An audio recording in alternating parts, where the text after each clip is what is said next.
Kutch university દ્વારા self ફાઇનાન્સમાંથી granted કરવામાં આવેલા LLM, MSW, BSc computer science, MSc IT regular, public administration અને MA ઇતિહાસ સહિતના અભ્યાસક્રમોની ફીમાં કરાયેલા ઘટાડાનો લાભ તમામ વિદ્યાર્થીઓને સમાન રીતે આપવામાં આવે તેવી માંગ સાથે કચ્છ જિલ્લા એનએસયુઆઈ દ્વારા કુલપતિને આવેદનપત્ર પાઠવવામાં આવ્યું છે.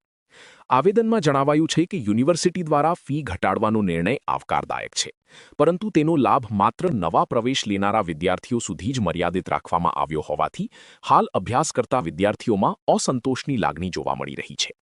એક જ અભ્યાસક્રમમાં અભ્યાસ કરતા વિદ્યાર્થીઓ વચ્ચે ફીમાં ભેદભાવ રાખવો યોગ્ય નથી અને સમાનતા જળવાય તે જરૂરી છે. એનએસયુઆઈએ માંગ કરી છે કે ફી ઘટાડાનો લાભ વર્તમાન બેચના તમામ વિદ્યાર્થીઓને પણ તાત્કાલિક ધોરણે આપવામાં આવે. ઉપરાંત જેમણે અગાઉ ઊંચી ફી ભરી છે તેમને ઘટાડાયેલી ફી મુજબનો તફાવત પરત કરવામાં આવે અથવા આગામી સેમેસ્ટરની ફીમાં સમાયોજિત કરવામાં આવે. સંગઠને જણાવ્યું છે કે આ મુદ્દો વિદ્યાર્થીઓના આર્થિક હિત સાથે સીધો જોડાયેલો છે. યુનિવર્સિટી તંત્ર વિદ્યાર્થીઓના હિતમાં વહેલી તકે યોગ્ય નિર્ણય લે તેવી અપેક્ષા વ્યક્ત કરવામાં આવી છે.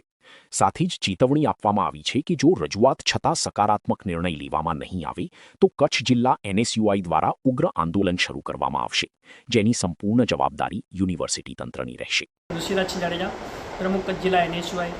આજરોજ કચ્છ જિલ્લા એનએસયુઆઈ દ્વારા વીસી સાહેબ અને રજિસ્ટ્રાર સાહેબને રજૂઆત કરવા માટે ગયા હતા. મૂળ વિષયમાં એવું હતું કે થોડાક દિવસ અગાઉ કચ્છ યુનિવર્સિટીના 5 ડિપાર્ટમેન્ટને ગ્રાન્ટેડ કરવામાં આવ્યા હતા અને તેની ફીમાં ઘટાડો કરવામાં આવ્યો હતો, પરંતુ હકીકત કંઈક અલગ જ છે.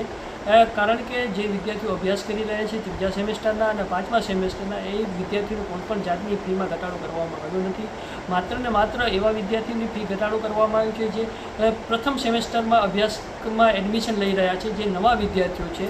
જો નવા વિદ્યાર્થીઓને ફીમાં રાહત આપવામાં આવતી હોય તો આ જે વિદ્યાર્થીઓ અત્યારે અભ્યાસ કરી રહ્યા છે તે વિદ્યાર્થીઓ શું ગુનો કર્યો છે? એક જ કોલેજમાં, એક જ ડિપાર્ટમેન્ટમાં, એક જ પ્રોફેસરો સાથે અભ્યાસ કરવા માટે બે વિદ્યાર્થી અલગ અલગ ફી ચૂકવે છે. આ ભેદભાવ ક્યાં સુધી ચાલશે?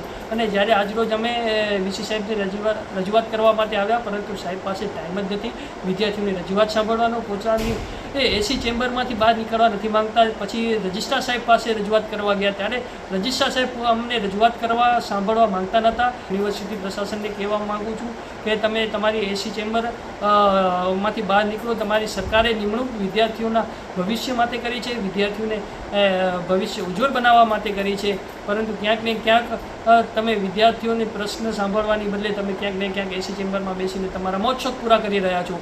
આવનારા દિવસોમાં તાત્કાલિક ધોરણે આ બાબતે કોઈ નિર્ણય લેવામાં નહીં આવે તો કે જિલ્લા એનએસયુઆઈ દ્વારા ઉગ્રમાં ઉગ્ર આંદોલન કરવામાં આવશે.